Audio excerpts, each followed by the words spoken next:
Good morning po sa ating lahat. Ano po ang araw ngayon? Marami may birthday pala ngayon, no? Happy birthday po sa lahat. May birthday kay Nanay. Happy birthday, Nanay Mercy. Happy birthday kay Rome. Happy birthday. Marami may birthday pala ngayon. Happy birthday po sa mga may birthday. Sa mga nasa likod, baka pwedeng mag-advance po tayo, forward na lang po tayo na pag-upo. Okay, salamat po sa lahat ng nandito ngayon. Sabihin mo nga sa katabi mo, ako ay nagagalak, ikaw ay nandito ngayon. Amen? So, although marami sa atin mga nakabakasyon o mga nagpunta sa mga sementeryo, pero ito talaga yung dapat, ito talaga yung, di ba, yung kaluluwa, di ba, All Souls Day talaga ngayon. Kahapon ay All Saints Day. So, ngayon po ay All Souls Day. Amen? So, ngayon po sa araw na ito, tayo po ay magpapatuloy sa ating series. Amen? Ano po yung series po natin? Anong pangalan? Ang title? Nakalagay na saan? Nakita na eh. Okay. So, bago po tayo mag-start, balikan lang po natin yung mga siniwalan po natin last week pa po, no? Sinasabi po natin last Sunday, careful for nothing. Okay? Careful for nothing means that we are never anxious about anything, while carelessness is a lack of common sense, attention or diligence. So hindi po magkaiba po yung carelessness at saka sa careful for nothing. Sinasabi ng Panginoon, sinasabi lang ni Apostle Pablo, so don't be anxious. Amen? Huwag po tayong mag-alala. Amen? But rather to trust and rely on God in all circumstances. Amen po ba? Amen. So sabi nga sa Isaiah 26 verse 3, sabi dito, basa po tayo. You will keep in perfect and constant peace the one whose mind is steadfast, that is committed and focused on you in both inclination and character, because he trusts and takes refuge in you with hope and expectation. Amen? So God's promise of perfect peace. So peace, sabi mo sa katabi mo, peace is available now. Okay, hindi siya lang siya available eternity. Na ba pag namatay ka, 'di ba? Sinasabi, RIP, rest in peace. Pero hindi, even now we can experience peace. Amen po ba? Sino po naniniwala doon? Kasi po mga kapatid, hindi na ibig sabihin kapag pag sinabi po nating peace, hindi ibig sabihin ikaw ay walang gera, walang gulo, no. Alam niyo po mga kapatid, kapag ikaw ay nasa presensya ng Diyos, kapag dumating ang peace, amen, ang presensya ng Diyos, yung peace na yan, minsan, yung mga nasa paligid mo, hindi mo maririnig. Ano mang kaguluhan, hindi mo mararanasan, ibig sabihin, yung attention mo ay nakanino? Nasa Panginoong Jesus, nasa presensya ng Diyos. Amen? So, ibig sabihin, yung binibigay ng Diyos na peace na yan, yun po ay, inner peace. Sabihin mo nga, inner peace. So, kahit anong nangyayari, kaguluhan, pag meron kang ganon, kahit anong nangyayari sa paligid mo, mapayapa ka pa rin. So, hindi ibig sabihin na peace, walang gera, walang kaguluhan, hindi po yun. Kasi yun ang sinasabi ng mundo di ba? Pero hindi po yun ang talagang sinasabi na kapayapaan ang sinasabi po natin. So, peace is available now, not just in eternity. Ang sabi sa John 14 verse 1, ang sabi dito, do not let your heart be troubled, afraid, cowardly, believe confidently in God and trust in Him. Have faith, hold on to it, rely on it, keep going, and believe also in me. So, meaning to say, we can choose peace. Okay, sinasabi ng Panginoon na wag kang matrouble. Wag mong hayaan ang heart mo ay matrouble, di ba? Ang sinasabi nga last time, yung sinasabi nga ni Sister Nancy, di ba? Na sinasabi nakalimutan ko lang yung pangalan ng keynote niya kung sino nagsalita noon, na hindi mo mapapigilan ang mga ibon na lumilipad-lipad sa paligid. Amen po ba? Hindi mo mapipigilan yan eh. Pero, huwag mo namang hayaan na ang ibon na yan ang maglagay ng pugad sa ulo mo. Amen po ba? So, ibig sabihin, alam niyo ba mga kapatid, millions ang mga bagay na dumarating sa isip ng tao, million. Grabing kaisipan. Ngayon, kapag unti-unti mong nagpo-focus ka dun sa mga dumarating na mga thoughts, na lalo-lalo na binibigay ng kaaway, ano mangyayari sa'yo? Pag nag-focus ka dun sa mga bagay na, especially mga negative, amen? Ano mangyayari sa'yo? Mawawala na yung focus mo kay God. Sa mga pangako ng Diyos. So kapatid, piliin mo yung kapayapaan na binigay sa iyo ng Panginoon. Piliin mo yung salita ng Diyos. Amen? Amen po ba?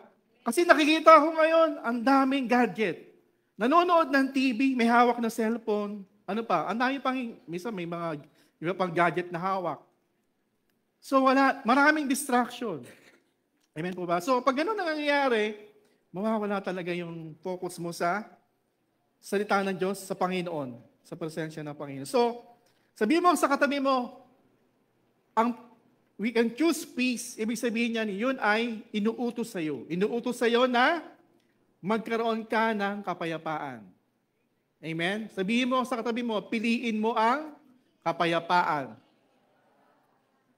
Piliin po natin ang kapayapaan. So, sinasabi po natin na peace comes through faith, prayer, and focusing on God. When was the last time na ikaw ay nag-pray? Ngayon. Amen. So lahat po dapat everyday tayo po ay nagpe-pray. Amen. Sa bawat paggising, ang every gising ay blessing. So ipag-pray mo, magpasalamat ka sa Panginoon, ikaw ay pinagpala ng Panginoon. Amen po ba? Amen po ba? So, okay, balikan po natin yung text po natin about sa careful for nothing. Sa Philippians chapter 4, verse 4 to 7. Balikan po natin. Sabi dito, verse 4, rejoice in the Lord always. Ang sabi ba ng Panginoon ay rejoice in the Lord pag may blessing. Di ba? Rejoice in the Lord kapag wala kang sakit. Di ba hindi? Ibig sabihin, ang kinasabi ng Panginoon ay dapat always, lagi. Rejoice in the Lord always, delight, take pleasure in Him. Again, sinabi pa niya, again I will say, rejoice. Let your gentle spirit, your graciousness, unselfishness, mercy, tolerance, and patience be known to all people. Because the Lord is near. Amen. So, sinasabi yan sa atin ng salita na tayo, especially malapit na ang dumating ang Panginoon, rejoice ka lagi. Don't get me wrong, hindi ibig sabihin pag nasagasaan ka, rejoice in the Lord. Hindi naman gano'n. Ang ibig ko sabihin, rejoice in the Lord always. Tingnan mo ano ba yung pagpapala na makikita mo doon. Isipin mo, ano ba yung blessing? Amen? Hindi yung, dahil may nangyari sa'yo, masama na nga yan, masasabihin mo, rejoice in the Lord. No, hindi po ibig sabihin ganoon.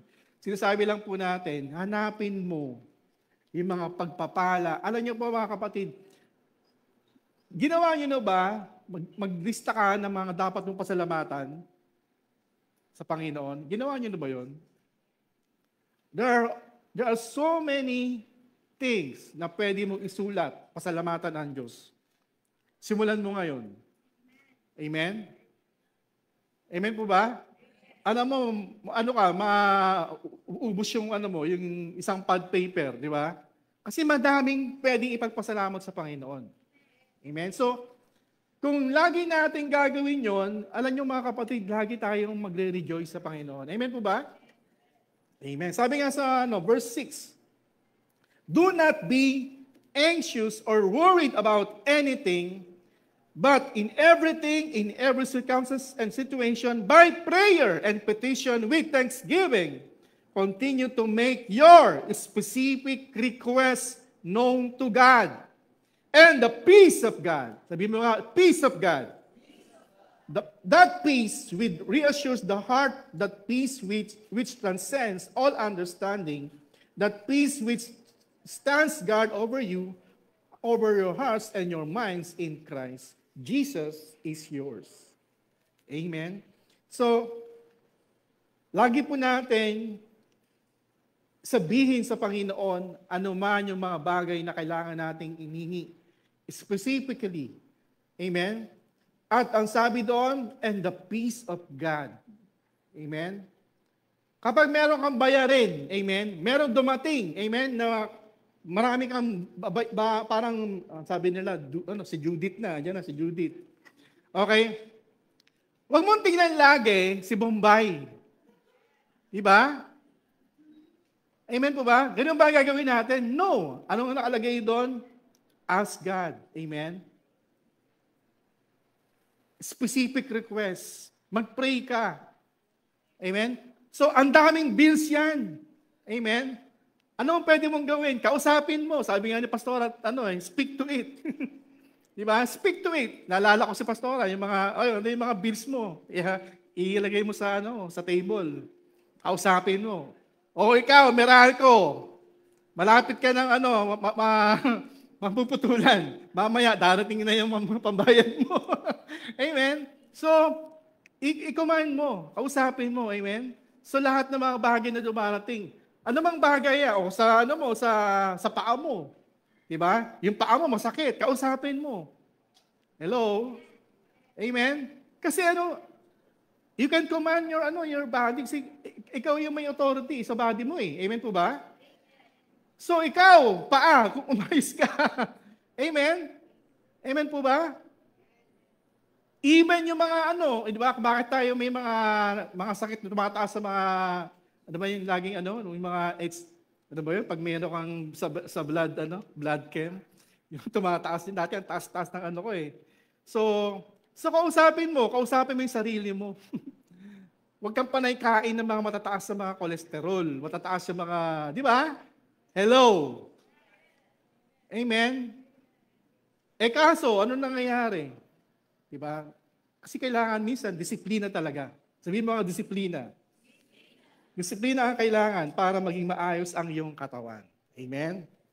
So magpapatuloy po tayo. Ngayon po tayo ay nasa part 4. Amen?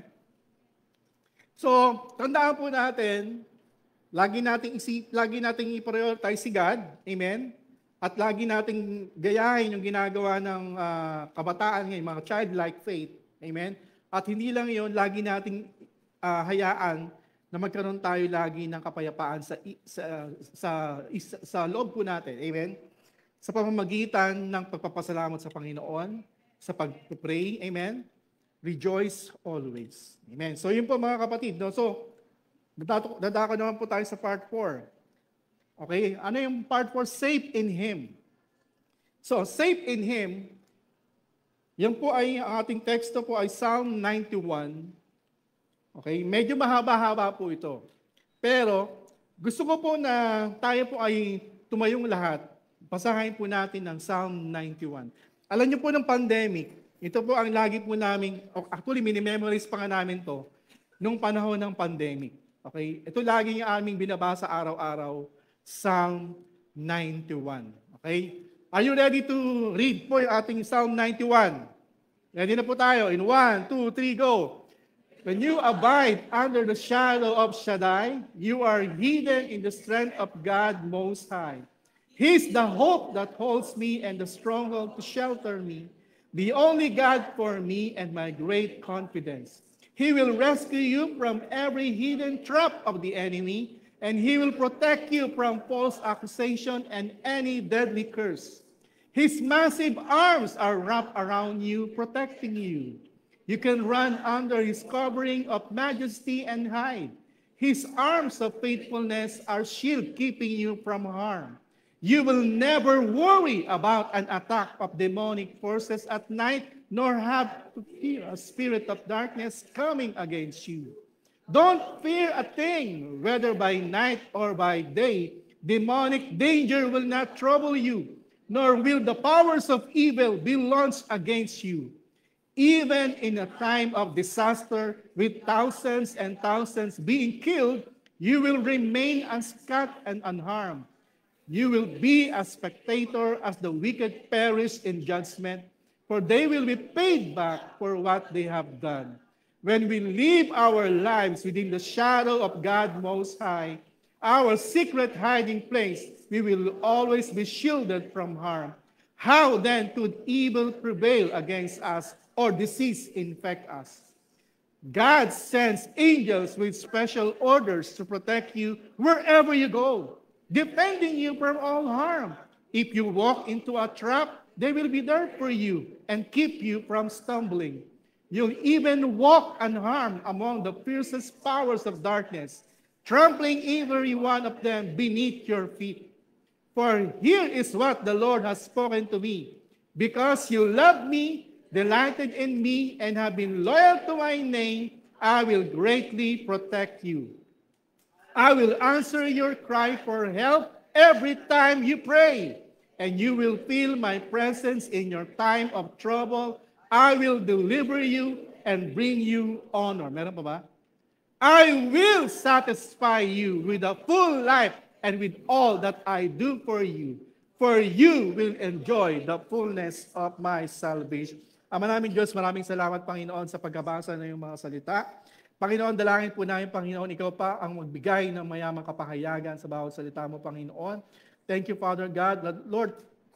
Lord, thank you Father God that you will think through my mind and speak through my vocal cord, O God, this morning. Maraming salamat Panginoon sa pagpapala mo Panginoon. And we thank you Lord, O God, kayo po Panginoon na magbibigay ng mayamang pagpapala sa bawat isa sa amin, Panginoon. Thank you, Father God, that your word will change us. Will transform us. In Jesus' name, amen. Palakpakan po natin ang Panginoon. Amen. So ano po yung mga halaw po natin doon sa mga kapatid sa bilansa po natin, Psalm 9. Okay, sabi ko nga kanina, alam nyo mga kapatid, yun po yung aming binabasa, pamilya, nung panahon ng pandemic. Amen. Yun po lagi binabasa po namin, Psalm 91. Even yung sinasaulo po namin, minimemorize po namin Psalm 91. Yung mga bata, sa ulo nila yung Psalm 91. Ewan ko lang ngayon kung sa ulo pa nila. So, ano yung mga halaw po natin doon sa binasa po natin? Number 1, stay in the secret place. Sabi mo sa katabi mo, stay in the secret place. Dwell in the secret place of the Most High by trusting God. Amen? Amen po ba? Lagi po tayong magtitiwala. Amen? Sa Diyos. Yung pag tayo nagtitiwala sa Diyos, nandun po tayo sa secret place, sa hiding place ni God. Amen? Sabi sa John 15 verse 4, so you must remain in life union with me, for I remain in life union with you, for as a branch severed from the vine will not bear fruit. So your life will be fruitless unless you live your life intimately joined to mine. Amen? Ibig po sabihin, dapat po ang ating relasyon sa Panginoon ay ganun na lang. Yung intimacy. Sabi mo nga, intimacy.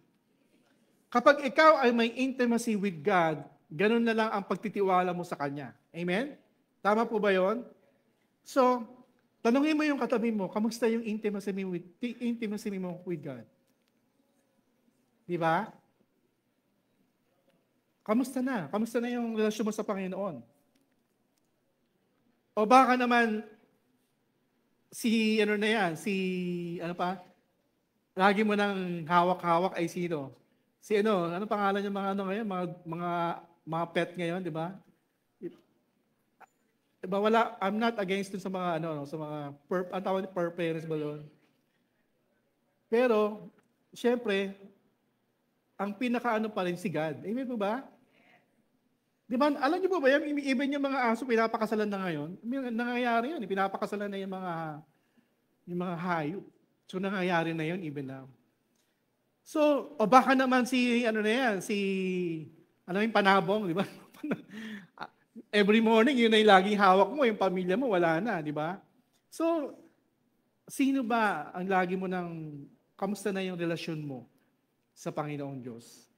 Amen? So, importante mga kapatid that we should stay in the secret place of God. Sabihin mo nga ulit sa katabi mo, stay in the secret place. Okay, ano pa mga kapatid? Okay, number 2, cast your cares on God. This means giving your worries to God in prayer and trusting Him to handle them. Amen? Amen po ba? Huwag tayong maging worrier, but tayo ay maging prayer warrior. Amen?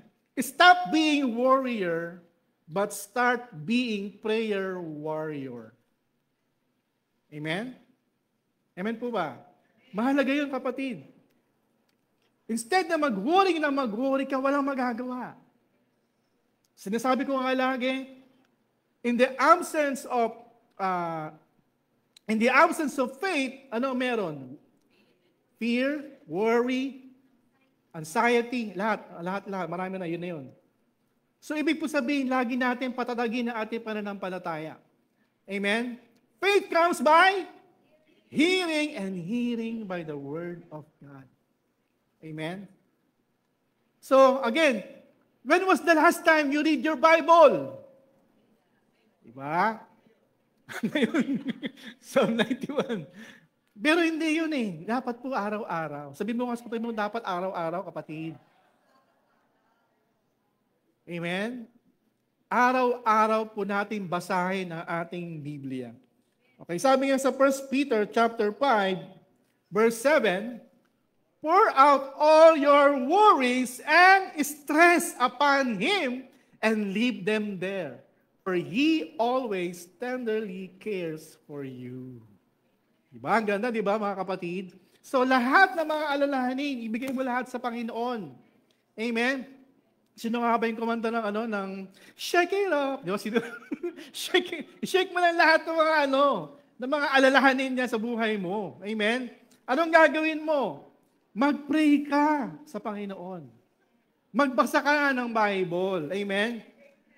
Pastor, wala po akong time eh. Wala kang time? Alam mo, kahit naghuhugas ka ng pinggan, may time ka. Ora ba siya karabayan, derebo, nagpa-pray ka, naghuhugas ka ng kamay, naghuhugas ka ng pinggan, nagbalaba ka, anything. Nagdadrive ka, shekarabayan, derebo. Ayun, nagpa-pray ka na mga kapatid.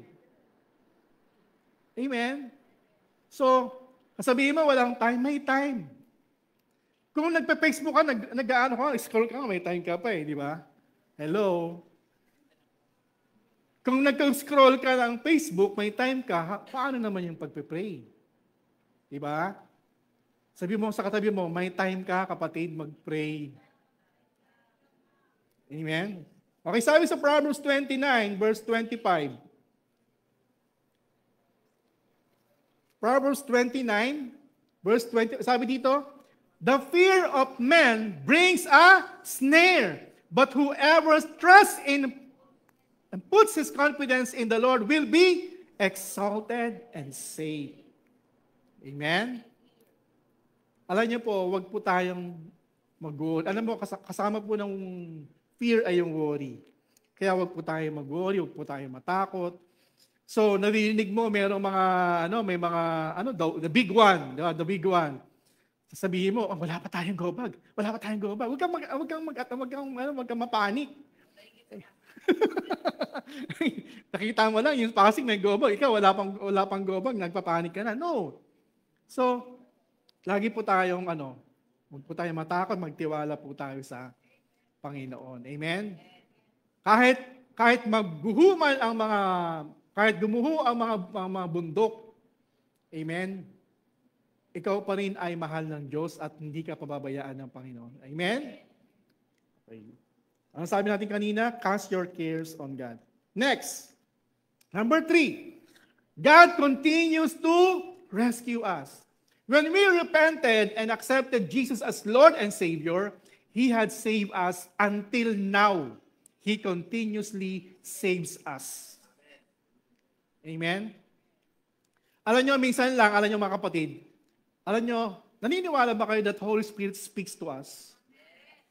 I remember nung ako ay nasa Espanya, meron ako may pinuntahan akong kaibigan. Best friend po namin. So, ang sinasabi sa akin ng Holy Spirit, huwag kang sumakay dyan sa FX na yan. Nag-FX pa kami nung before eh. Hold up ka dyan. Pero ignore ko yung sinabi. Sumakay pa rin ako doon sa FX. Sa unahan pa kami actually. So true enough, may hold upan na nangyari. Nadali yung singsing. Nadali yung singsing. Wala akong binigay, pero singsing na lang sa kayong relo. Okay na. Wala. Anong kasalanan? Kasalanan ko, hindi ako nakinig. So, pag sinasabi ng Holy Spirit, may sinasabi siya, makinig po tayo, sumunod po tayo. Amen? Minsan kasi, ini-ignore natin yung sinasabi ng Banal na Espiritu. Amen? Alam niyo po ba na that the Holy Spirit is the most important person in this world, in this time, at this time. Ang nakakalungkot, karamihan sa mga Kristiyano, ini-ignore nila ang Holy Spirit. Last Sunday, meron kami Holy Spirit Sunday. Actually, invited lahat, pero kabataan pa rin talaga ang umaten. Nag-invite sila ng mga kabataan. Amen? So, grabe talaga yung mga kabataan. They are on fire. Amen? Talagang gusto lagi nilang maranasan ang fire ng Holy Spirit. I hope sa lahat po sa atin, lahat, amen, ay magkaroon tayo ng fire. Amen? Na ma-experience ang puspos ng Banal na Espiritu. Amen? Amen po ba?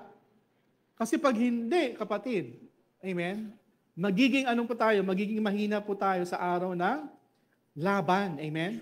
Kaya dapat lagi po tayong ipapapuspos sa Banal na Espiritu. Sabi nga sa Psalm 34, verse 7, the angel of the Lord encamps around those who fear Him with awe-inspired reverence and worship Him with obedience, and He rescues each of them. Amen? Grabe yung mga anghel na talagang magkakaroon ka ng hedge of protection. Amen? Sapagkat tayo po ay mahal ng Diyos at iniingatan ng Diyos. Pero anong sabi niya doon? Who fear Him. Ibig sabihin, kanina sinasabi natin yung fear, ito yung mga anxiety, worry, takot sa mangyayari. Ito naman, sinasabi natin na itong fear Him, ito ibig sabihin ng fear Him dito ay with awe-inspired reverence and worship. Worship Him with obedience. So, our eternity is secure because of the Lord's continuing rescue for us. As long as we are in Him and we worship Him, we rely on Him, we put our trust in Him. Amen? Amen po ba? So, itong mga angel na to ay napaka-evident sa Old Testament. Or even now, pero ngayon po mga kapatid, kaya meron tayong Holy Spirit because Holy Spirit, siya yung kumikilos sa ating buhay. Amen? Siya yung kumikilos para sa ating in case may dadating na mga trouble sa buhay po natin. Nandito ang Holy Spirit to guide us. Amen? To give us wisdom sa mga desisyon na gagawin. Amen? Nandun ang Holy Spirit. Amen? Hindi po tayo pinabayaan ng Panginoon. Iniiwanan po tayo ng Holy Spirit para dyan siya para magbigay ng gabay sa atin sa araw-araw. Amen? So, next, number 4. His faithful promises are your armor and protection. He is like an eagle mother protecting her chicks. Amen? So mga kapatid, kung tayo ay pangahawakan po natin yung mga pangako ng Diyos, amen, lagi, yun ang magiging armor po natin at protection. Remember nung si Jesus Christ ay tinempt doon sa wilderness. Di ba? Ano ang sabi ng kaaway? It is written. Di ba? Laging gano'n ang kaaway. Ano ang sabi din ni Jesus Christ? It is written. It also written. Amen? So, ibig sabihin, kailangan po natin alam yung salita ng Diyos, yung mga pangako ng Diyos sa buhay po natin. Sapagkat pag dumating ang pagkakataon, dumating ang kaaway, sinabi sa iyo, it is written, di ba? Kailangan meron tayong bala. Hello? Tapikin mo nga yung katabi mo. Hello? May bala ka ba? Amen? May espada ka ba? Yung sinasabi ni Pastora, di ba? Espada eh. Amen? Kasi kung wala kang espada, at kumbaga wala kang salita ng Diyos, wala kang pinangahawakan ng salita ng Diyos, anong hawak mo? Aspile. Alam niyo yung aspile? Maliit na ano. Si aspile, kukurutin mo lang yung kaaway nun eh, di ba? So karamihan sa mga Kristiyano, anong hawak nila? Aspile.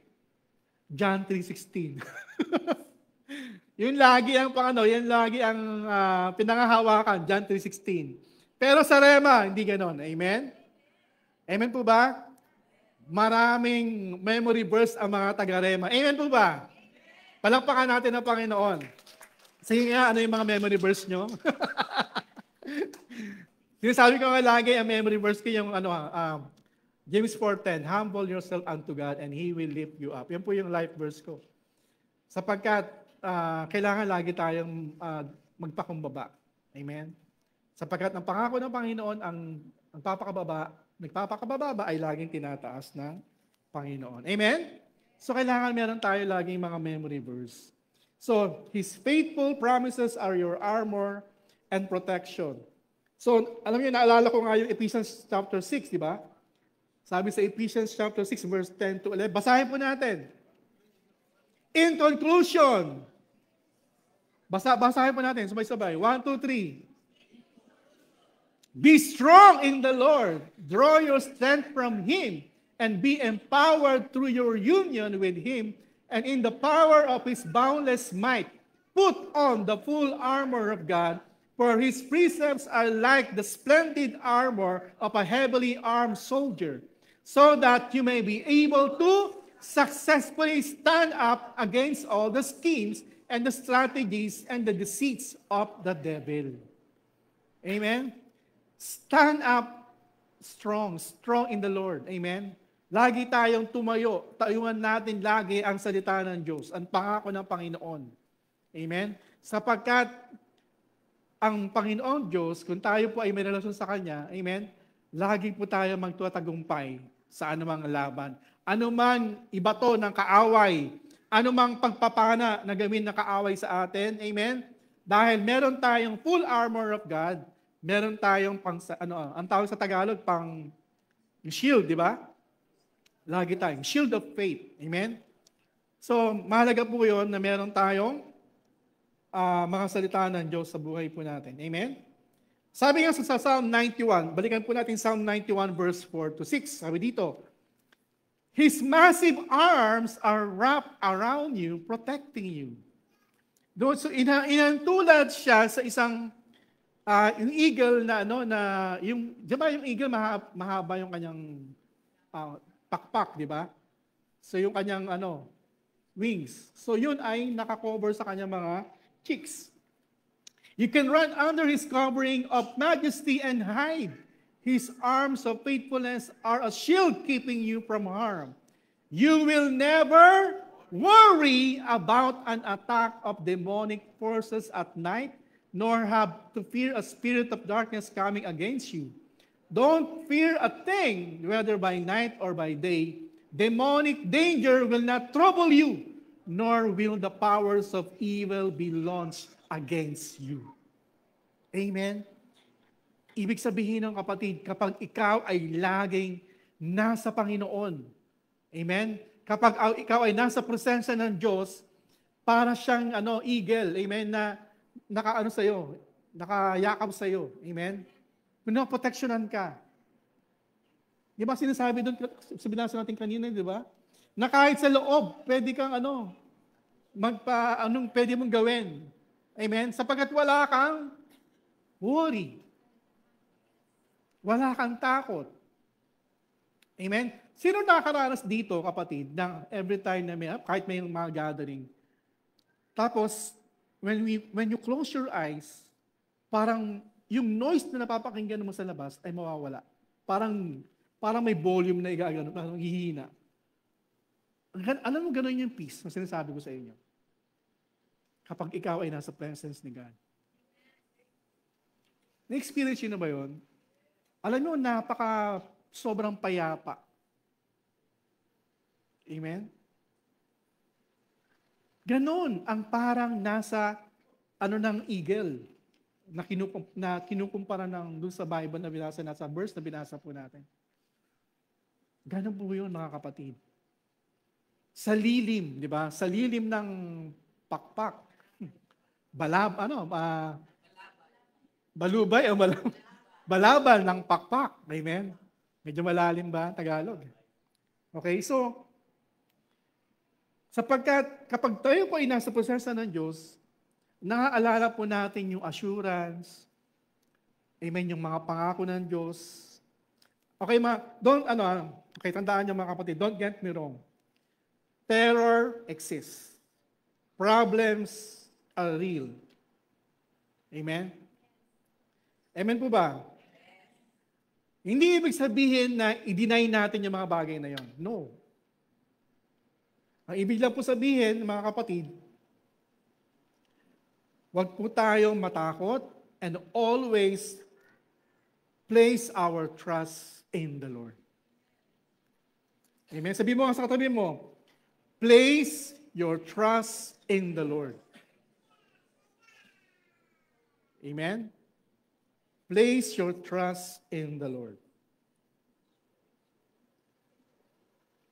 Okay, basahin ko lang po sa inyo mga kapatid. Sa Isaiah 26:3 verse 4, you will keep in perfect peace all who trust in you, all whose thoughts are fixed on you. Trust in the Lord always, for the Lord God is the eternal rock. Isaiah 26 verse 3-4. Our God is the eternal rock. Amen? So we must always trust in the Lord. Amen? Ang ating mga atensyon natin, lagi nating i-fix sa ating Panginoon. Amen? Amen po ba?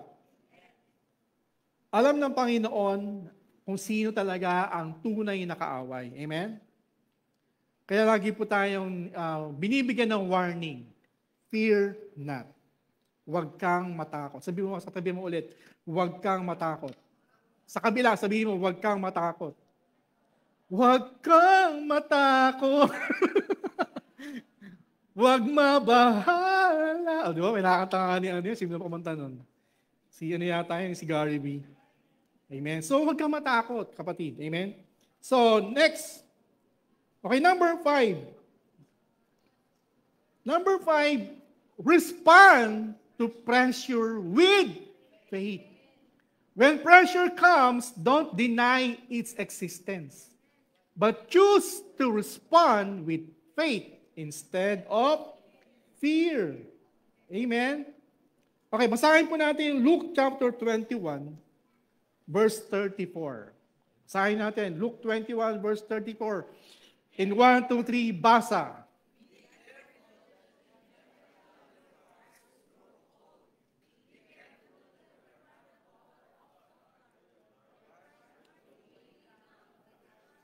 Drunkenness and the worries of this life, and that they will come upon you suddenly like a trap. Don't let me come and find you drunk or living carelessly like everyone else. Amen? Amen po ba? Ano yung highlight po natin doon? Yung mga worries of this life. Remember yung mga kalagayan ng yung pagtataniman ng salita ng Diyos? Di ba? Pag may mga worries of this life, ano nangyayari? Yung salita ng Diyos ay nawawala na, nacho-choke. Amen? Gusto nyo ba ma-choke yung salita ng Diyos? Di ba? Ano ang sabi sa ibang translation? Sa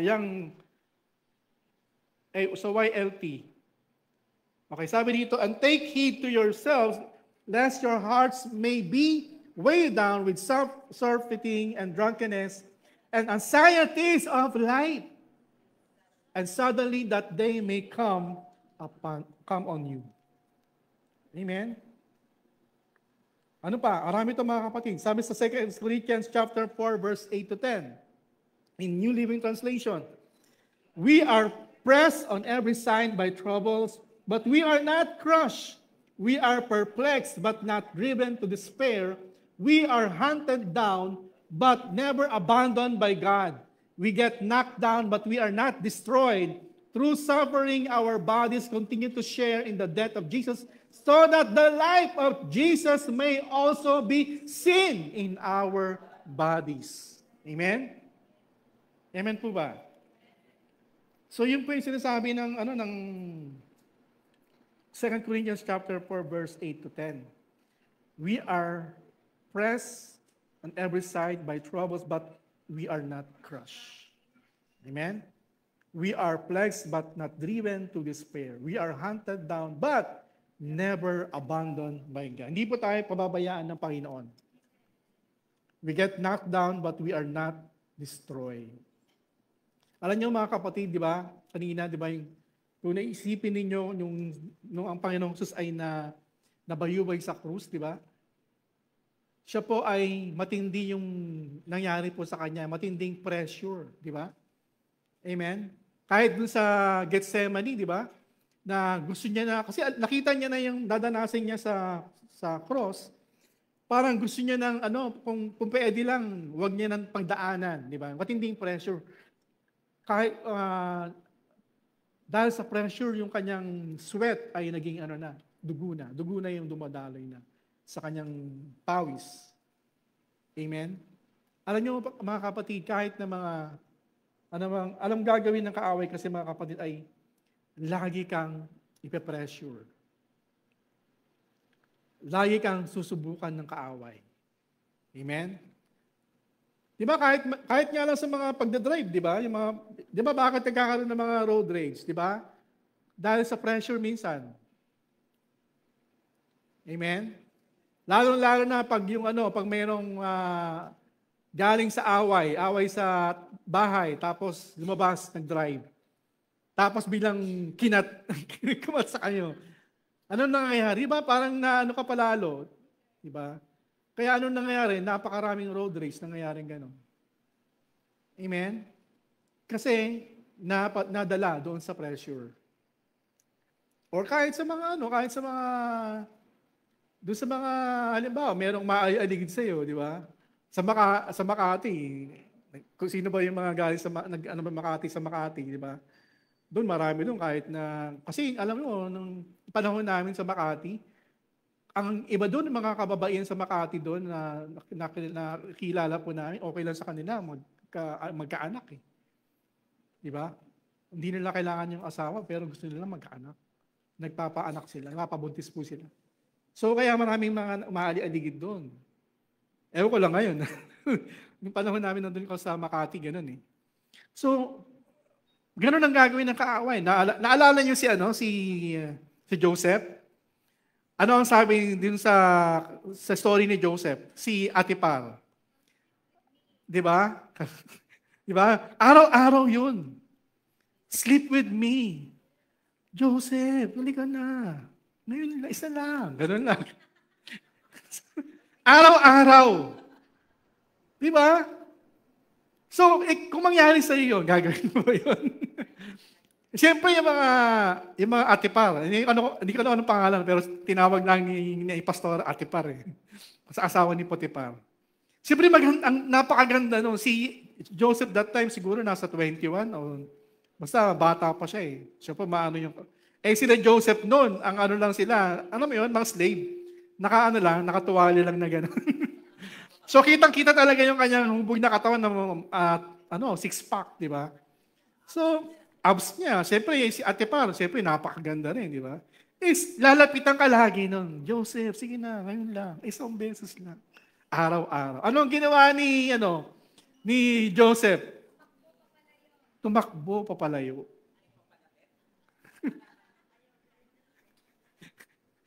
Nakita ko na ba yung dati? Nung bago ako sa trabaho, sa Ortigas. Nasa Ortigas na ako, sa Meralco.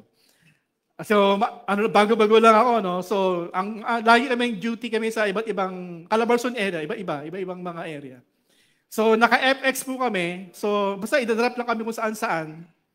So, after nun, babalikan kami pag nagawa na namin yung trabaho po namin. So, ngayon, eto, pauwi na kami. So, pauwi na kami. Nagulat ako nung pauwi na kami. Alakain mo, yung mga kasama ko, nag-pick up.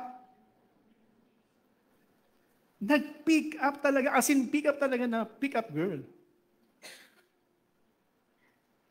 Ang timano, ako yung nandun sa, di ba, FX, may sa gitna.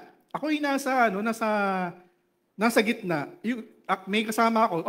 Bumaba yung kasama ko, pumunta sa likod, para yung ibang babae, doon sa, napagitnaan ako tuloy ng babae.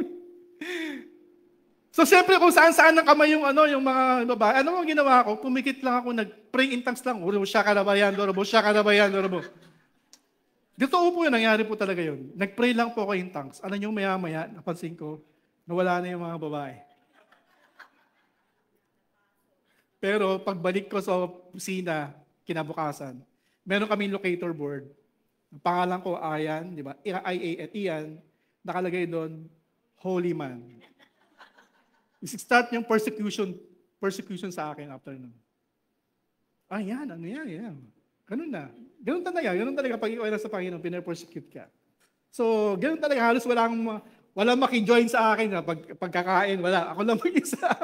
Ganun talaga eh. Pero alam nyo, mabuti ang Panginoon sapagkat nakakilala ako na ng isang katrabaho na born-again Christian pero ibang church sila. So, nag-put up kami ng Bible study.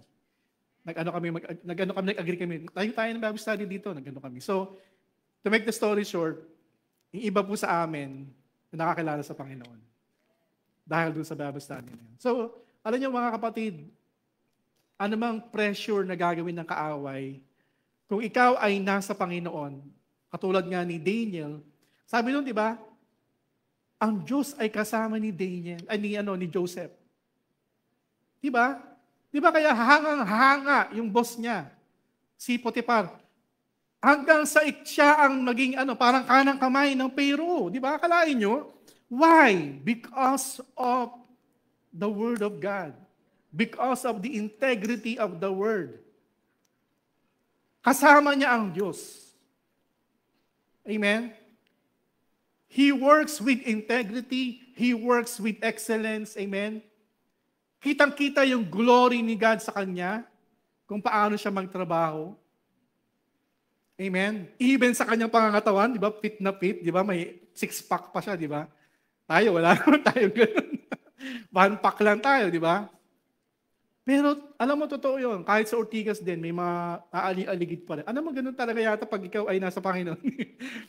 Na yung glory ng Panginoon, may aali-aligid talaga. Kasi, alam nyo, kung hindi nyo po natatanong, kasi po nung kabataan ko po talaga, ang weakness ko po talaga ay mga babae. Kasi po nung college po ako, iba-iba yung mga ganun talagang kaaway, titirahin ka kung ano yung weakness mo. Hanggang sa ikaw ay mawala. So kung ano yung weakness mo? Kung ano yung weakness mo, halimbawa, kung ay sugal, yan ay pornography, yan ay chismis, anything, anong weakness mo, dun ka lagi aanuhin ng kaaway para ikaw ay ma-pressure, para bumalik ka sa dati. Amen? Kaya nga kapatid, kung ikaw ay meron ka pa rin contact sa ex mo, delikado yan.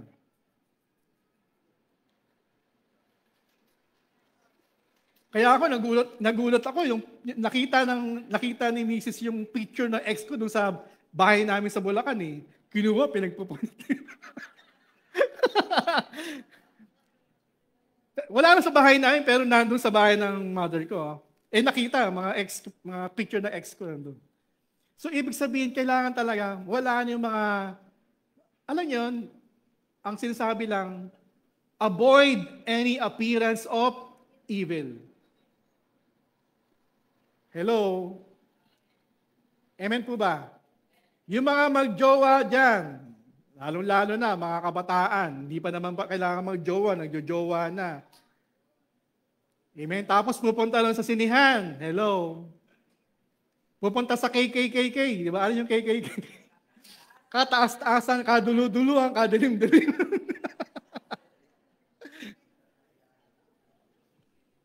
Ang pinapanood, horror. Horror daw. Kasi hindi naman sila manonood eh. Hello? Alam ko na yon. Alam nyo, maraming nangyayari. Kaya nga, alam nyo, ito yung lagi ko sinasabi. Especially sa mga mag-boyfriend. Hindi namin ini-encourage ang, ano yan, long engagement. Kasi, pwede kayong ma-pressure, ma-tempt. Amen? Kung talagang, nyo na kayo, gusto nyo pakasal na kayo. Baka ma-tempt pa kayo eh, delikado pa yung kasi, iba pa rin yung Kaysa naman, ba't pa ka napunta ron? Kaysa naman, di ba, magpapakasal kayo dahil buntis. Hello? Hindi maganda yun.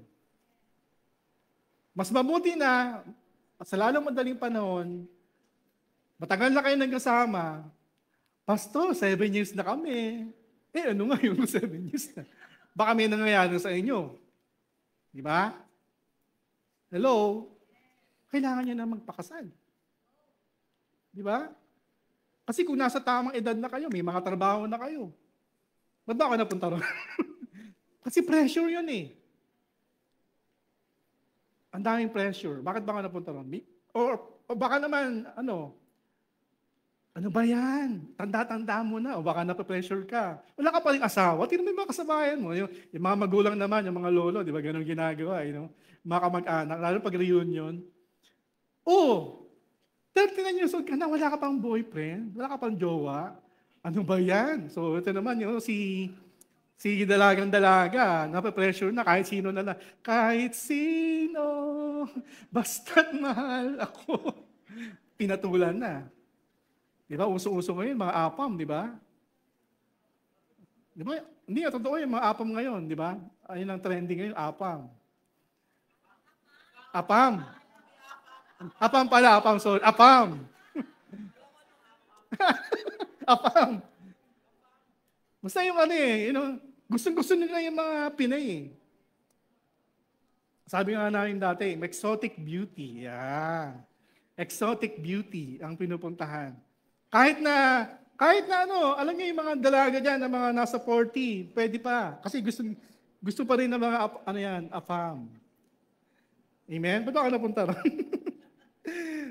So, sabi nga kanina, we are pressed on every side by troubles, but we are not crushed.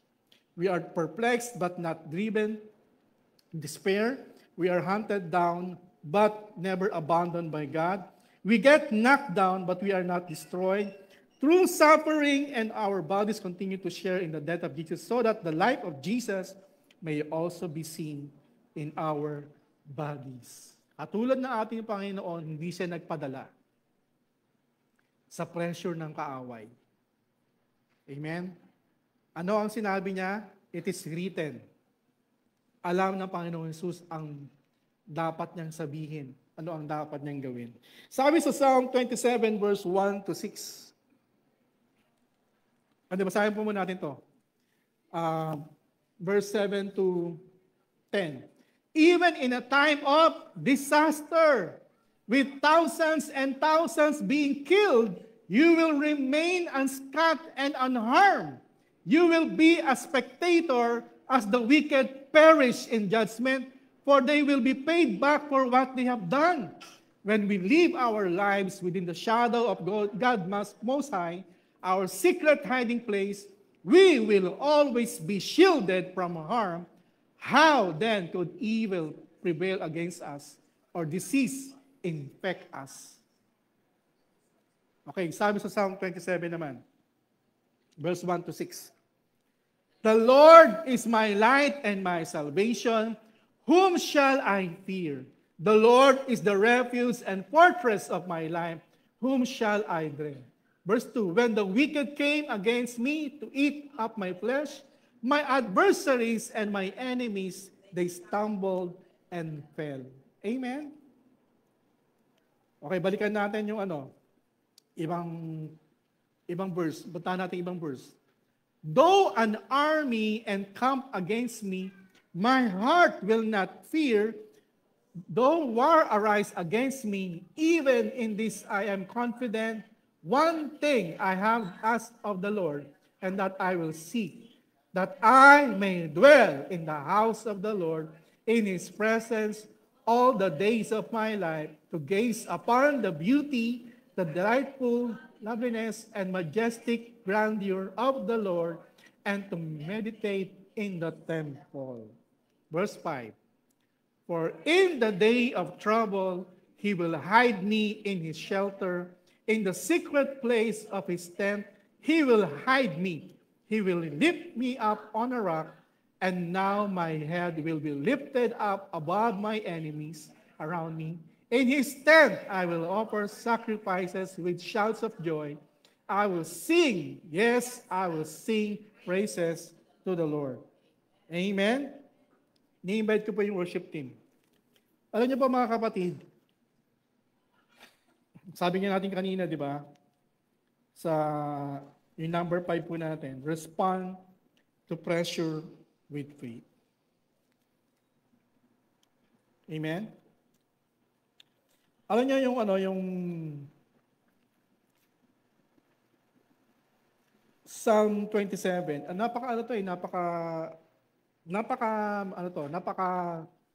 hindi ko makakalimutan yung binigay ni God na Psalm 27 sa akin nung panahon na, kasi po nung ako po ay nakilala sa Panginoon, nalaman ng mga parents ko po na ako ay born again Christian na pala. Akala nila ako po ay El Shaddai. Kasi El Shaddai, di ba, Catholic yun, di ba? Pero nalaman nila na ako ay born again Christian. So, nung malaman nila, ako po ay pinalaya sa amin. Ako po ay, actually, tinuring niya akong patay. Sinasabi nila sa akin, you are a failure. Kasi kami po ay lahi kami ng mga pare, lahi kami ng mga madre.